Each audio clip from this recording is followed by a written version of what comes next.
Welcome, in this video we will see installing Kali Linux. Kali Linux is free to download and install like all Linux distributions.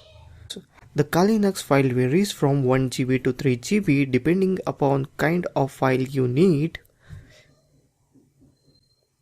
There are 4 ways to install Kali Linux. First one is install to hard drive, that is complete hard drive. The second one is installation by partition on hard drive, that is multi-operating system. You can even run Windows OS as well as Kali Linux while choosing the operating system while booting.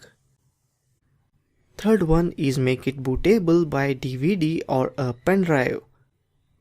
The fourth one and last one is running on virtual machine such as VirtualBox or WMAware.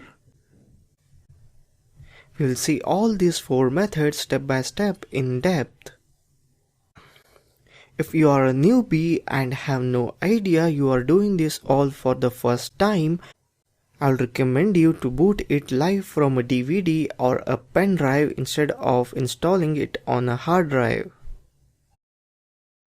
What happens in a live boot is you can plug in the pen drive or DVD and reboot the system to get into the Kali Linux operating system. When you shut down and remove the pen drive or DVD, the operating system will be gone and no data will be remaining. It is one of the most easy way to try the Kali Linux operating system without getting into any trouble. And you can utilize the full power of Kali Linux by accessing all the adapters in your system. Using virtual machine is also safe, but the drawback is you cannot utilize the full power of Kali Linux. You have to connect wireless card and many other card through USB dongle to utilize those drivers. If you are just starting with Kali Linux and have no previous idea of Linux operating system, then I would recommend you to start with the boot DVD or pen drive.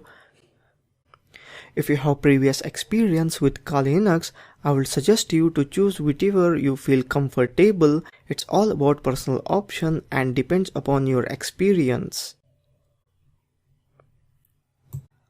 That's all in this video. In next video we will see boot from DVD.